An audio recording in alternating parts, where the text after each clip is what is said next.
'cause I can see you anywhere.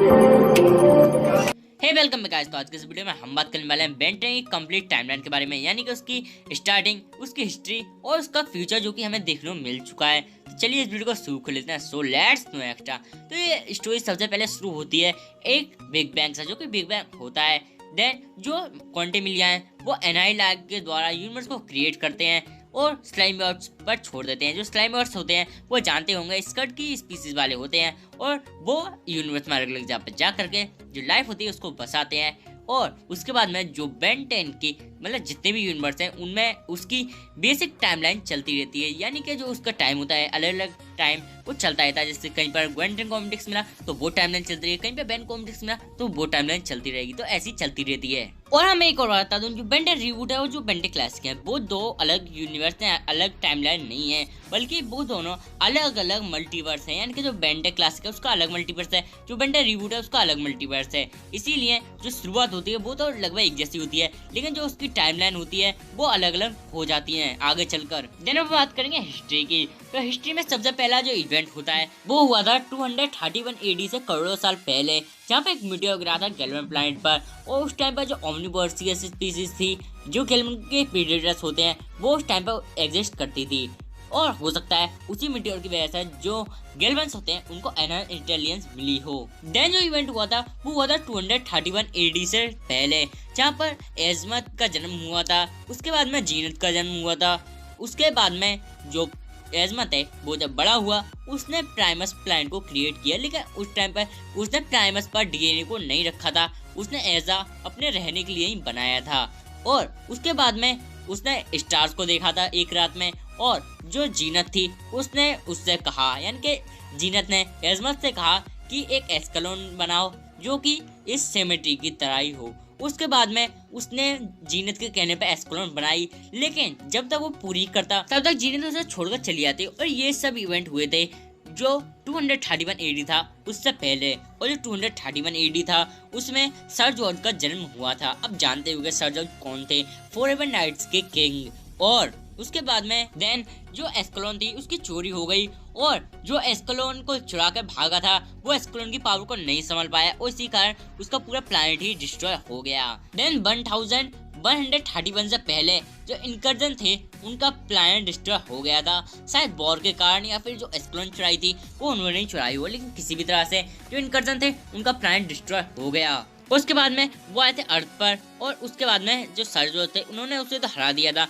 Then लुकुब्रा आया था, एक जायंट लुकुब्रा, और उसके बाद में जो लुकुब्रा था उसको हरा नहीं पाए थे सर्जो, इसीलिए वो वापस जा रहे थे हार कर। लेकिन जो एजमत थे उन्होंने उसके अंदर अच्छाई देखी, यानी कि सर्जोज के अंदर अच्छाई देखी, और जो एस्केलोन थी वो सर्जोज को दे दी थी। और उसके बाद में यानी कि जो सर्जो थे उन्हें एस्केलोन देने के बाद में जो एजमत थे वो अपने प्लैनेट पर चले गए थे, यानी कि प्राइमस पर चले गए थे। और 1131 के बाद में उन्होंने जो यूनिट्रिक्स थी और जो ओमनिट्रिक्स थी दोनों पर काम करना शुरू किया। और यूनिट्रिक्स को तो आप शायद जानते होंगे, वो वही थी जो किसी भी एलियन की या किसी भी एनिमल वगैरह की पावर को अपने अंदर एब्जॉर्ब कर सकती थी, और उनकी एबिलिटीज को भी एब्जॉर्ब करती थी।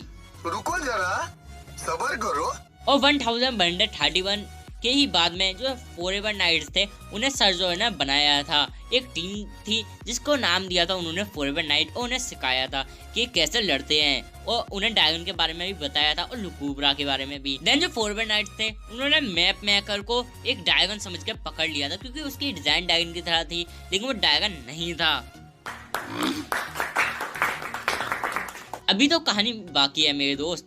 अब आया 1945 जिसमें मैक्स टेंसन का जन्म हुआ था, वही बेन के ग्रैंडफादर।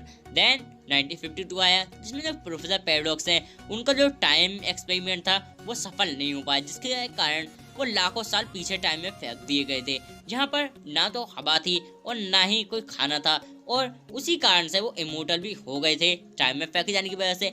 और उन्होंने उस स्पेस एंड टाइम को समझा और वो बन गए एक टाइम ट्रेवलर। और उसके बाद में 1962 आया जिसमें बहुत सारे इवेंट्स हुए, यानी कि जो बर्डोना और मैक्स थे वो मिले थे, और जो सिंथेरॉइड रोबोट था वो भी बर्डोना का पीछे कर रहा था उस टाइम में। और जो मैक्स टेंसन थे वो 1962 के बाद में ही एक एस्ट्रोनॉट बनने गए थे। देन जो मिस्टर लैवेट थे उन्होंने मैक्स टेंसन को इनवाइट किया था ताकि वो प्लम्बर बन सके, यानी कि उन्हें प्लम्बर की जॉब ऑफर की थी। देन उसके बाद में आया 1960 से लेकर के 1970 तक जो मैक्स थे वो प्लम्बर बन चुके थे। देन 1973 आया जिसमें जो बिल गेट्स था उसको ऑमटेक्स के बारे में पता चला। अब आप सोचेंगे उससे आखिर कैसे पता चला, तो ये सब मैं आपको वीडियो को लास्ट में बताऊंगा, वरना अभी मैं समझा दूंगा तो आपको ये बात समझ में नहीं आएगी। और हाँ, जहाँ पर जो बिल गेट्स था उसको ऑमटेक्स के बारे में पता चला था, वहीं पर यानी कि 1973 में ही उसे क्रोनोसेपियन टाइम बॉम्ब दिया था माल्टुएन ने। और 1973 के बाद में ही अर्थ पर एक प्लम्बर बेस बना।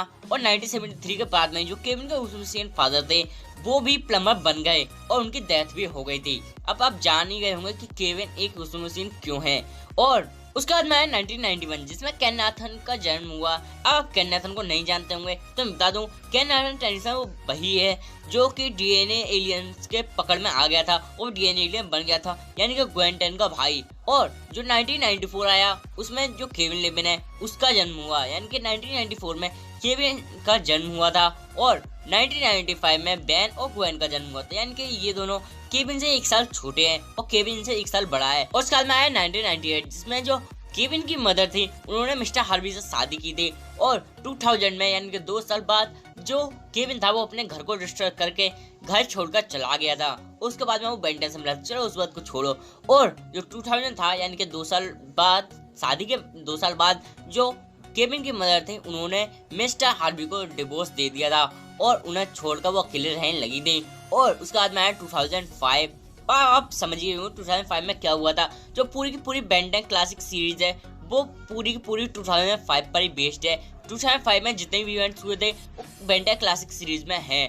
और बेन 10 क्लासिक की जो शुरुआत थी उससे 1 हफ्ते पहले जो ग्रेड 1 था उसने कैनन वर्ल्ड का जो प्लान था उसको डिस्ट्रॉय कर दिया था। और जब बेन 10 क्लासिक चल रहा था तब उसी टाइम पे उसी के बीच में यानी कि करीब सीजन 3 में ही जो Ben 10 secret of Omtex movie है वो आया था। उसके बाद में एडमंड ने बेन 10 को ओमटेक्स संभाला था और उसे जब अपने फैमिली की इंपॉर्टेंस पता चली तब वो अपने प्लान पर वापस गया था और अपने प्लान को उसने सुधारा और एक नया ओमटेक्स बनाने में लग गया, यानी कि अल्टीमेट्रिक्स और ओमनिवर्स की ओमटेक्स वो दोनों एक साथ में बना रहा था। जो अल्टीमेट्रिक्स थी उसे अल्बिडो और एजमथ पूरा कर रहा था और जो ओमनिवर्स वाली ओमटेक्स थी वो सिर्फ एजमथ पूरी कर रहा था। देन जब समर वेकेशन खत्म हुए उसके बाद में जो बेन 10 की डिस्ट्रॉय ऑल एलियन मूवी थी वो एग्जिस्ट करती है, यानी कि उसके बाद में डिस्ट्रॉय ऑल एलियंस के इवेंट्स हुए।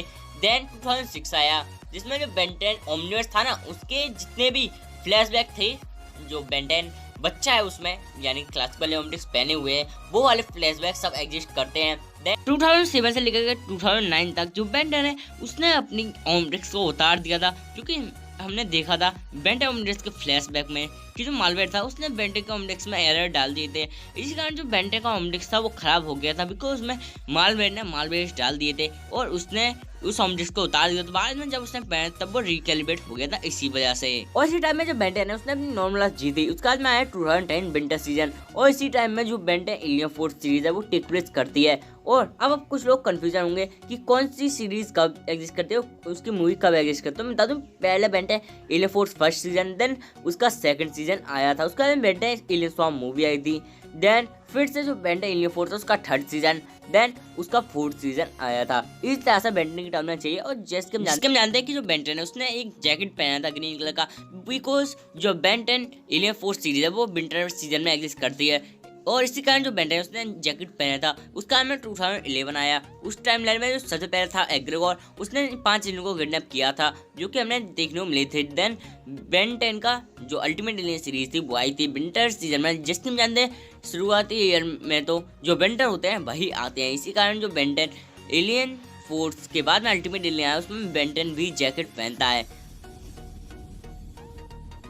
जो थर्ड सीजन था उसमें ही जो बेन 10 जेनेट्रिक्स सीरीज थी वो आई थी और अल्टीमेट एलियन सीरीज थी वो खत्म हो गई थी। और जो एजमथ था उसने अल्टीमेटिक्स को भी डिस्ट्रॉय कर दिया था। अब कुछ भी हो, डिस्ट्रॉय किया हो या फिर अपने प्लैनेट पे भेज दिया हो, ये तो क्रिएटर्स के ऊपर बात है कि वो किस चीज को क्या बना दें। आप ये तो जानते होंगे कि जो विंटर होते हैं वो जब खत्म हो जाते हैं उसके बाद में समर सीजन आता है और समर सीजन में ही जो बेन 10 ओमनिवर्स की सीरीज है वो एग्जिस्ट करती है, यानी कि जो एजमथ था उसने बेन 10 के अल्टीमेटिक्स को डिस्ट्रॉय करके उसे ओमनिवर्स वाली ओमनिवर्स दे दी थी। उसके तुरंत बाद में जो बेन 10 ओमनिवर्स वाली टाइमलाइन है यानी कि जो बेंटेन ओमनिवर्स सीरीज है वो एग्जिस्ट करती है 2011 के समर सीजन में। और उसके बाद में नोवेच वाला इवेंट होता है जिसमें जो सारे इविल बैन, गोल्ड बैन और बेंटेन होते हैं वो लड़ते हैं। और उसके बाद में आप जानते होंगे जो क्रोनोशिपिंग टाइम बम था उसके कारण सब नष्ट हो जाते हैं, यानी कि सब डिस्ट्रॉय हो जाते हैं। और जो बेंटेन था यानी कि नोवेच बैन और प्रोफेसर पैराडॉक्स दोबारा टाइमलाइन में जाते हैं, सबको इकट्ठा करते हैं। और उसके बाद में जो प्रोफेसर पैराडॉक्स होते हैं वो उसको वापस लेके आते हैं। लेकिन उसी बीच में जो प्रोफेसर पैराडॉक्स होते हैं वो बेंटेन की टाइमलाइन में जाते हैं और जो बेंटेन का ऑप्टिक्स होता है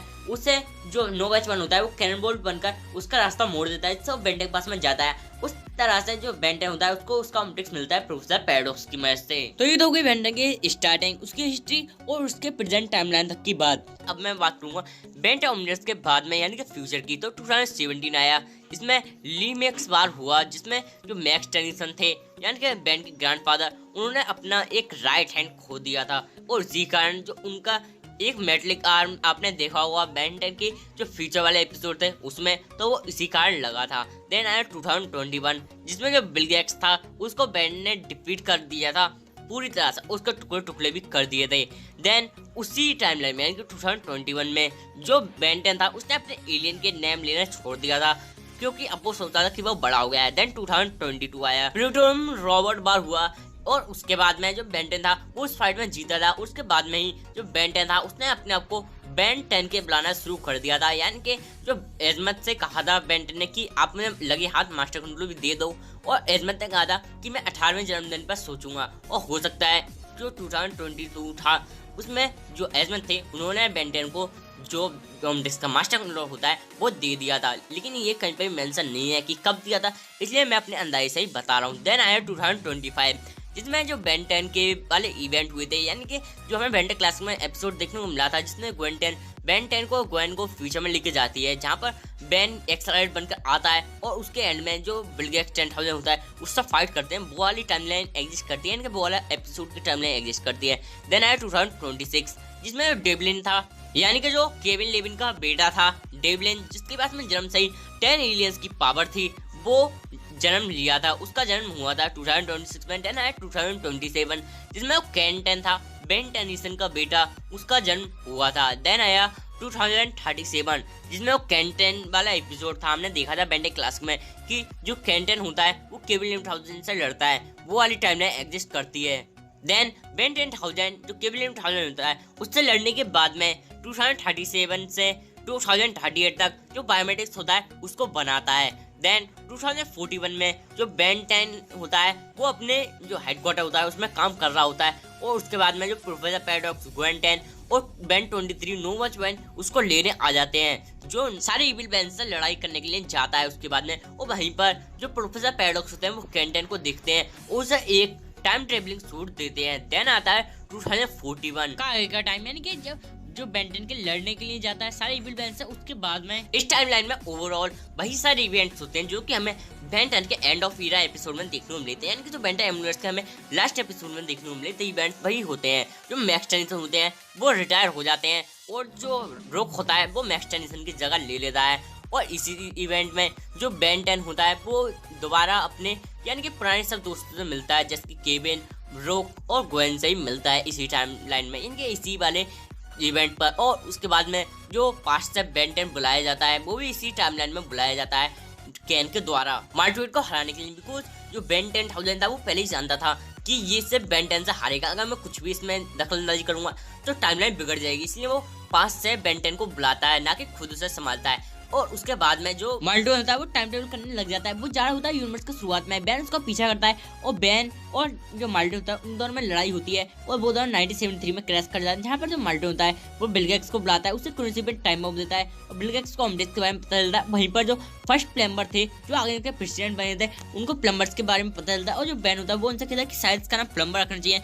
उसके बाद में ही जो फर्स्ट प्लम्बर बेस बना था वो उन्होंने ही बनवाया। तो आप समझ गए होंगे कि आखिर मैंने ये क्यों कहा था कि बिल गेट्स को ऑमलेट कैसे मिला, उसके बारे में कैसे पता चला, ये मैं आपको बाद में बताऊंगा। तो आप समझ ही गए होंगे इस बात को। और माल्टोन होता है वो टाइम के शुरुआत में पहुंच जाता है और एनहाइलर को ऑपरेट कर देता है। देन उसके बाद में जो बेन 10 था वो माल्टोन पर ही बिग बैंग कर देता है और उसे डिस्ट्रॉय कर देता है और उसी एनहाइलर से जिससे वो डिस्ट्रॉय करता है उसी से जो यूनिवर्स होता है वो दोबारा क्रिएट किया जाता है और फिर से वही सारा प्रोसेस होता है जो कि मैंने इस वीडियो को शुरुआत में बताया था, इसलिए मैंने कहा था कि बाकी की चीज जो एक्सप्लेन चीज है वो मैं आपको लास्ट में बताऊंगा, वरना आपको समझ में नहीं आया। तो आप समझ गए होंगे कि ये किस तरह से होता है। मार्टिन यूनिवर्स और टाइम की शुरुआत में पहुंच जाता है, बेन 10 उसे हराता है और उसी एनालॉग से जो बेन 10 का टाइमलाइन होता है, यानी कि जो बेन 10 का यूनिवर्स होता है वो दोबारा क्रिएट होता है। देन वो उसी तरह से चलता रहता है और फिर से ऑल्टरनेट टाइमलाइंस बनते हैं और बेन 10 दोबारा से उसी टाइमलाइन को रिबूट करता है और शुरुआत में जाकर के उस यूनिवर्स को दोबारा क्रिएट करता है। ये ऐसे ही प्रोसेस चलता रहता है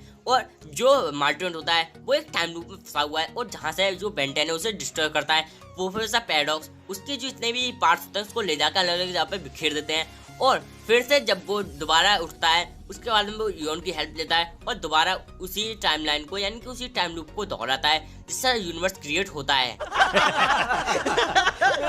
थैंक्स फॉर वॉचिंग गाइस। अगर आपको मेरा वीडियो अच्छा लगा तो इस वीडियो को लाइक करो, अपने दोस्तों के साथ शेयर करो। इस चैनल पर नए हो तो इस चैनल को सब्सक्राइब कर लो, साथ में नोटिफिकेशन बेल भी ऑन कर लेना, क्योंकि मैं हमेशा मार्वल, डीसी और बेन 10 से रिलेटेड वीडियो लाता है। तो और आपको मुझसे चेक करनी है तो मुझे चैनल पर फॉलो करके चेक कर सकते हैं और मेरे सोशल मीडिया पे फॉलो कर लो, लिंक